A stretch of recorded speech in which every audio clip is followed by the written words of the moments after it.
Welcome back everybody, back on the training couch. Me and Luke are here, and today we're bringing you a episode of video talking about the metaverse. So to start it off, we'll just do a quick explanation to anybody who has been living under a rock and has no clue what we're talking about. Well, the metaverse basically describes a future where experiences are virtual and powered by the internet or a computer.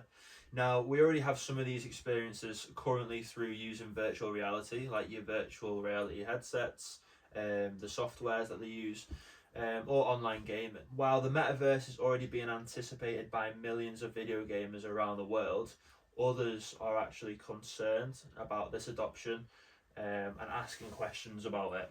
And to be honest with you, I'm kind of one of those people. Now, I'm not like an anti-metaverse person by any means, but I am a bit I'm a bit concerned for like the well-being of the entire planet, to be honest. The first thing you may be asking is, what is this whole metaverse? Who owns it? So everybody should know what Facebook is. Yeah. So Mark Zuckerberg, the owner and creator of Facebook, has basically rebranded into what he calls Meta. So Facebook is now Meta, the brand Meta. So quite simply, he has been investing a lot of money into virtual reality, investing money into companies that are creating such equipment like your virtual reality headsets and his live stream for one of some of his recent speeches. He has actually spoken about some products he has coming out. So it's a more advanced virtual headset which can basically express your emotions and whatnot.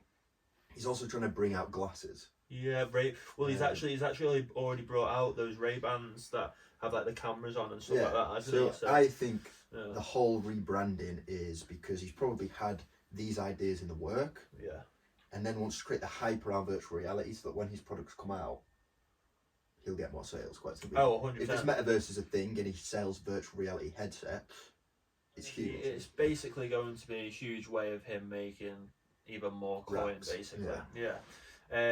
Because he's basically planned to invest $10 billion into Reality Labs, which is one of the businesses that create and make these headsets, these virtual reality headsets. So you were saying right at the start, you're a bit weary, you're a bit against it. So do you want to explain why? Because you haven't even told me yet why you're against it. So I don't know.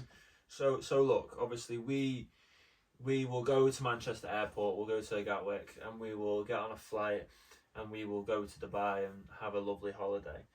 Yes, it's time consuming. Yes, it's expensive. But you're actually going to the real destination and living that experience in real life. Now, my worry is in years to come, we'll be wearing these glasses, and the fact that you can just teleport to these places, obviously within virtual reality, I think just for some people, obviously it's going to be convenient and people will enjoy that. But I mean, the likes of me and like other people who actually enjoy going and actively doing these things, I think it's just going to kind of not ruin it, but tarnish it slightly. You know what I mean? And I suppose now explaining it, I suppose you do have that option, but I worry that in years to come, it's just going to be a part of our everyday life. You know what I mean? Yeah. He's already implemented it into work. So he said, you know, you can go to work at home. You can literally go into your living room and turn it into your office. You know what I mean? Oh, you can go and see your friends. You don't need to go out of the house to go and see your friends. You can just come to mine in the metaverse. You know what I mean? So it's like, I feel like, yes, it's going to be brilliant for certain things, but I feel like it's putting barriers up in terms of socializing. Now he's putting it across to people as like, now you can socialize with anyone, anywhere, which is great, but at the same time, it's like, there's no real engagement. You know what I mean?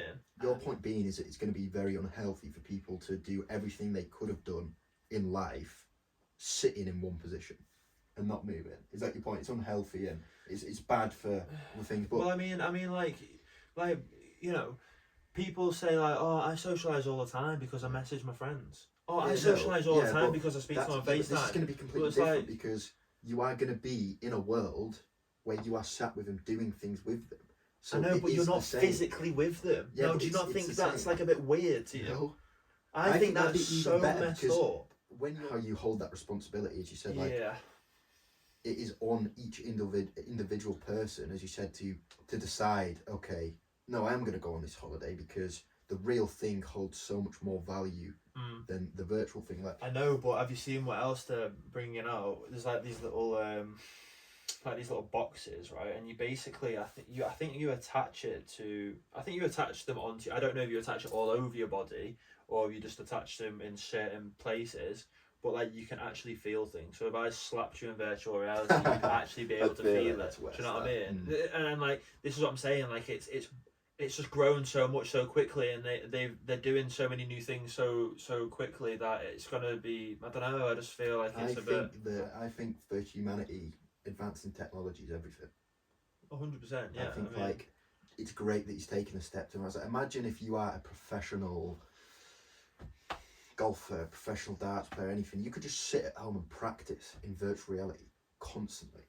It's just an unfathomable tool that you can use to do anything you desire. If you want to be a professional footballer, load up FIFA, pretend to be Marcus Rashford for the day, it's class. Like, you can fulfill any of your desires in the click of a button, which is great at start, but it's like once you have everything, it's like we're talking about dopamine. Like once you've already given yourself all that dopamine response, you're just gonna run out. It's like, well, you're gonna have done everything. And you want to jump out of a plane? Oh yeah, just lie on your bed and just. You do have a point then. Taking it off, when you take that off and you're like, it's outside. It's like that would be so boring. Yeah. Oh, now I'm back in real life. Oh, let's put the goggles back on. That's what I'm saying. Like, is it gonna take over people's lives? This is the question we need to ask. Or like, you know, the guy put the glasses on and his desk came up and like he had all the things. I was like, that is class. Like those features are amazing and it's gonna help so many people. I mean, but at the same time, is it going to take away that real life interaction? You know what I mean? And that real life socializing.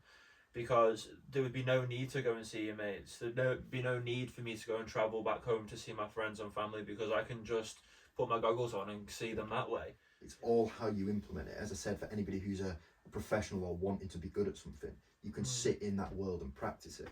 You're not like wasting your life away playing. Like, I think that's where it gets bad is, as you say, if you live your life in it, but you've also got to look at the side of like, for us, imagine we could have like a headquarters and anyone that's affiliated with us or the brand could just be all in this headquarters that we manufacture virtually. I know that would be class. And that's what I'm saying.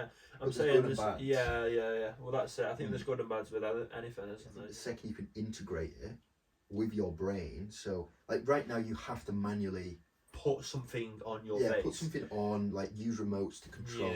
And as you said, you can't physically touch something because it's not giving you the sensation in your brain that you're touching. But the second that you can feel these things and like these things are embedded onto you, then that's when it becomes worrying because it's then it's like you are what's real and what's not.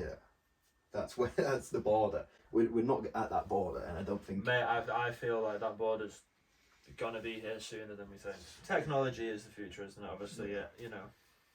But we couldn't live without technology. No, I just feel like it's kind of come at somewhat a bad time, especially with COVID and stuff like that. Used to sitting inside. Because now people are kind of used to sitting inside. They're used to not socialising. They're used to these restrictions. I don't want MetaVerse to then come into play and then be like, oh well, I'm used to this now anyway. Let's just, do you know what I mean? I just feel like it's all a bit mad. The amount of business opportunities that arise because we've got arguably a whole new world. There's so many business. Like, imagine we could host a virtual seminar to clients, and we would have our characters at the front of a massive classroom. We'd have a whiteboard. Everybody could see what we were doing. On our laptops on this whiteboard, everybody sat there. Things like that. I'm thinking about so many things that would be so class to doing it. 100%. I mean, like there are business applications we can have in that world. It would be cool. I don't want it to become like just part of, you know what I mean? I don't know. Part of everyday life. Where it's like it's required that everybody was to work on that. You mean it needs to be like an option. And, for example, mobile phones. 20, 30, 40 years ago, you didn't really need a mobile phone. I was thinking 10 years ago, my mates used to come and knock on the door for me. I couldn't even imagine walking up to somebody's door and just like... Do you know what I mean? Like this is what I'm saying, mate. Like, Like, and now we're not saying, oh, it's a requirement, but what I'm saying is the whole world will move on, right? And it will become a requirement just for normal everyday life. That's what I'm saying. I couldn't imagine leaving the house without my mobile phone. Because I need to make phone calls, I need to speak to clients, I need to do my job on a mobile phone. Yeah, but even putting the job aside, like, you have that thing where it's like, you always want to see what's going on. It's mad, I want to socialise. Socialise on my phone. I want to see what other people are doing. I want to be nosy. I want to keep up to date with the news. What's going to happen in this metaverse? Do you know what I mean? Like, is it gonna become an everyday requirement? Yeah.